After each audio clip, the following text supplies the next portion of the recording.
Estamos de volta com o programa Primeiros Passos, hoje conversando sobre a importância da leitura ainda na infância. E olha, gente, uma forma também de estimular o seu filho a gostar ainda mais da leitura é levá-lo a ambientes que proporcionam um ambiente de mais prazer, um ambiente favorável à leitura. Por exemplo, as bibliotecas infantis e também os cantinhos da leitura. Veja aí.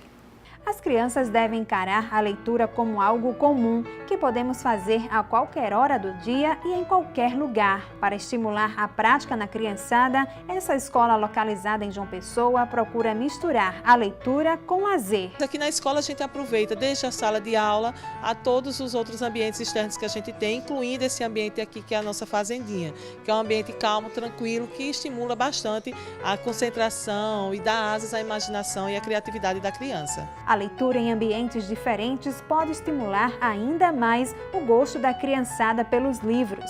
Elas já passam muito tempo em sala de aula e os ambientes descontraídos ajudam a imaginação da garotada. Elas utilizam a biblioteca, né? Utilizam também, tem um auditório que às vezes eles utilizam de fazer apresentações teatrais de acordo com o livro que eles estão lendo.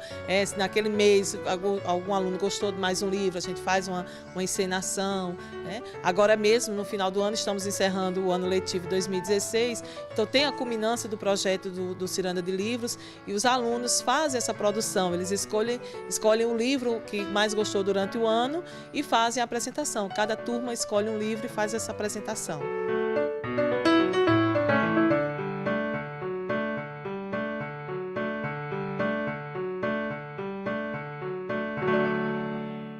E agora a gente continua o nosso bate-papo com a psicopedagoga Sueli Fermon, que está aqui conosco, nos ajudando a decifrar esse mundo encantado e mágico da leitura na infância.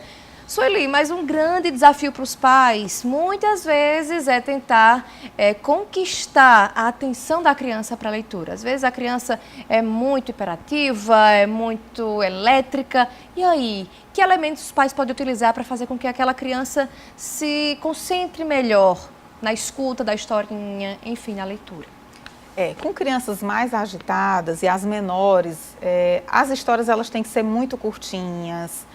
O pai ou a mãe, o ledor que estiver com esse livro, ele tem que teatralizar mesmo, ele tem que chamar a atenção, porque é exatamente o ponto fraco dessa criança, conseguir se permanecer ali, ficar retida e tendo essa atenção. Então, as histórias têm que ser curtas, se é um livro tem que ter muita imagem e esse momento ele tem que ser acrescido de gestos, de troca de fala, de toda uma incorporação de um personagem para segurar a atenção dessa criança.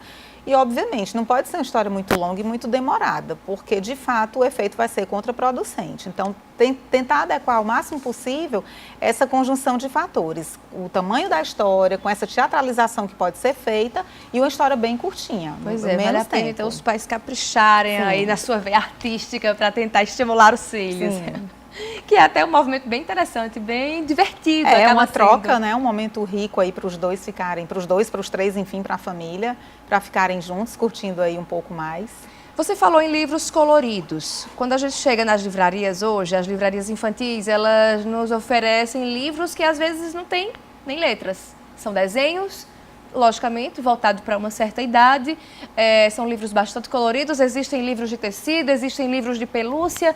A infinidade é muito grande. E aí o pai às vezes fica sem saber o que utilizar. Tudo isso é válido? Tudo isso faz parte?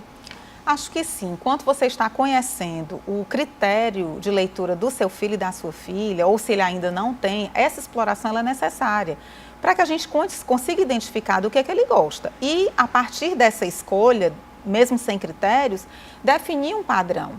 Quando nós vemos a questão dos adolescentes, por exemplo, eles não gostam de disciplinas muito teóricas, né? Uma coisa muito comum, mas eles leem, por exemplo, o livro Harry Potter, Crônicas de Nárnia, que são livros de 500 páginas. E leem muito rapidamente. Que motivação é essa? Sabe, que atrela o gosto, o interesse para um tipo de leitura tão densa, tão complexa, e outra mais simplória, eles não têm qualquer tipo de interesse. Muito pelo contrário, eles têm total aversão. Então, a questão da estimulação, ela está também muito ligada a essa motivação. Algo ali está prendendo a atenção desse sujeito que quer ler. O adolescente é um perfil, mas as crianças, Os pais também podem variar o máximo possível essa gama de elementos, de opções que nós temos hoje. Os livros de banho para bebês bem pequenos, tudo é a apropriação e a convivência com esse material. Quanto menos estranhamento eu tenho àquele objeto, mais fácil vai ser incorporá-lo à minha rotina, à minha bolsinha de viagens, não é? Tem mulheres, tem adultos que não vão para lugar nenhum sem um livro na bolsa, porque se vão a um banco, sabem que tem um tempo de espera, tem algo ali para ler, um livro, uma revista, enfim. Hoje nós temos os e-books nos aparelhos digitais, que também facilita bastante. Mas tem aqueles ledores, aqueles que gostam do cheiro do papel, que gostam de folhear o livro. E a criança, ela pode ser convidada para esse mundo de manipulação do livro físico mesmo, como a gente chama, se desde pequena ela tem essa opção, essa diversidade de instrumentos para ela manipular. Então, essas livrarias hoje que se dedicam a criar um espaço infantil, elas têm essa visão de mercado e é interessante que esses espaços eles sejam explorados e visitados pelas famílias, para a própria criança se dirigir e poder manipular, poder alcançar na prateleira, olhar e ver do que ela gosta. Doutora Sueli, outra coisa que a gente observa é que muitas crianças estão tendo contatos com as letras ainda bem cedo. Tem crianças que com 2 anos já conseguem identificar algumas letras do alfabeto. Essa inicialização às letras é normal? Existe a idade correta disso acontecer? Como é que deve ser isso? A tradição oral na civilização humana, ela é uma coisa ancestral. Nosso cérebro, ele nasceu programado para a oralidade. Então, os bebês, desde muito cedo, os primeiros instantes de vida, a primeira comunicação do bebê é o choro. Se um bebê não chora no nascimento, a equipe médica já está atenta para ver se houve alguma coisa. Então, a tradição oral, ela faz parte do que nós chamamos normal. É normal a comunicação oral. Para a comunicação da leitura, o nosso cérebro ele precisa de um tempo para amadurecer neurologicamente. Algo que me preocupa muito, sabe, Mirna, enquanto atendente, assim, enquanto vejo no consultório os atendimentos que eu faço, são crianças cada vez mais cedo chegando com esses problemas de identificação das letras, porque as famílias estão hiperpressionadas, comparando os filhos com os sobrinhos que já estão lendo, que já estão identificando. Eu sou pedagoga de formação, como eu já disse, e eu não acho saudável uma criança de 3, 4, 5 anos, que está na idade da pré-alfabetização, estar realmente nesse ritmo tão avançado de aquisição de conhecimento da leitura e da escrita, porque o cérebro não está devidamente amadurecido para isso.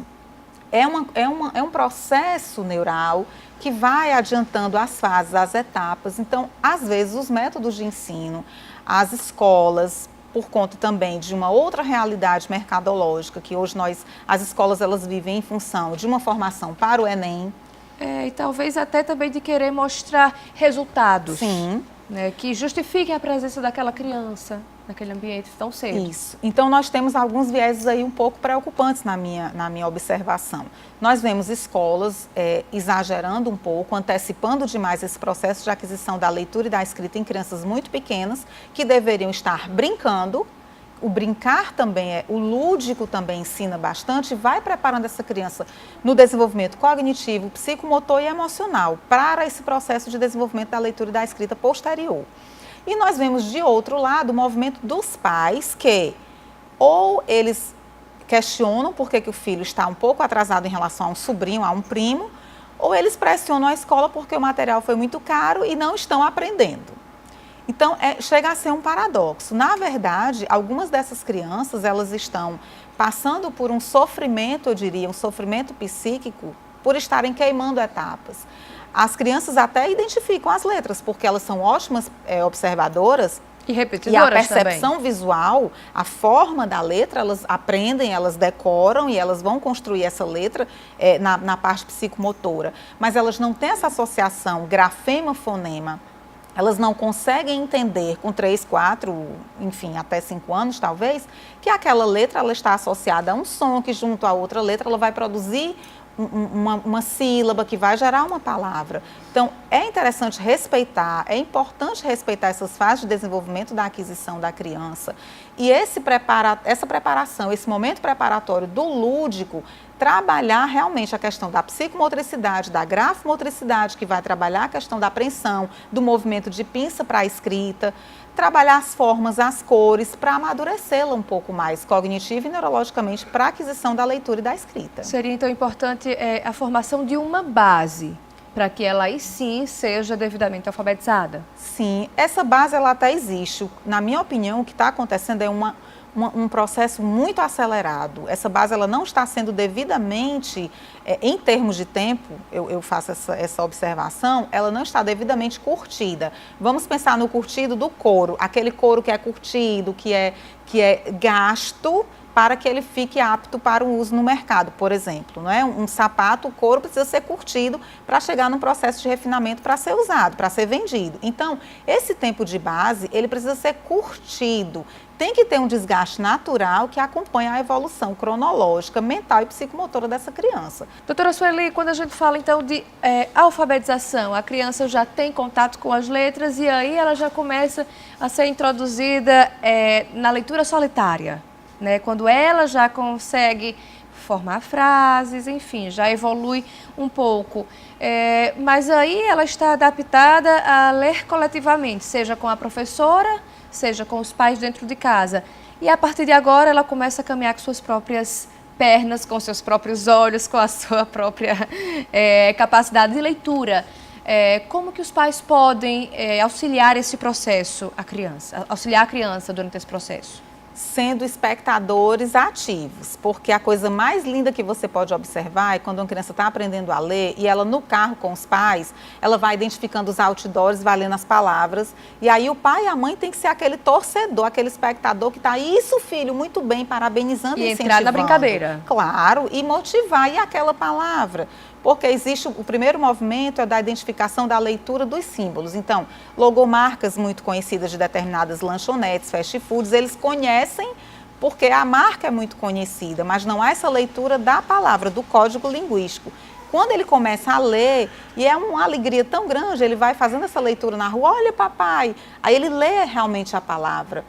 Então, aquele momento é uma celebração, que a família tem que embarcar e tem que curtir, tem que celebrar aquilo, porque é um ganho. Tem muitas crianças com problemas de atraso nessa aquisição e os consultórios psicopedagógicos, fonoaudiológicos estão lotados de demandas assim. Então, às vezes, parece ser tão natural e o pai e a mãe, às vezes, não valorizam esse ganho da criança, esse processo que chegou e chegou bem, sem nenhuma defasagem. Quando a criança já começa a aprender a ler e, na verdade, está na fase desse aprendizado, mas não acompanha bem. Quando os pais devem ficar alertas para que percebam que pode estar acontecendo alguma coisa com aquela criança que não está auxiliando na apreensão daquele conteúdo? A idade, eu diria que crucial para essa questão do letramento, né, da aquisição da leitura e da escrita, seria em volta dos 7 anos, em torno dos 7 anos, que é de fato o que nós chamávamos de alfabetização. Por conta dos métodos de ensino das escolas, hoje, isso está acontecendo muito mais cedo. Mas 7 anos é uma idade que preocupa, se a criança chegou aos 7 anos e não está com esse desenvolvimento, digamos que, da maneira como as outras crianças em vias de regra está. Então, os pais, eles podem sim procurar, e aí nós entramos nessa área de atuação, a psicopedagoga, uma fonoaudióloga, para investigar quais são as prováveis causas que estão obstacularizando esse desenvolvimento.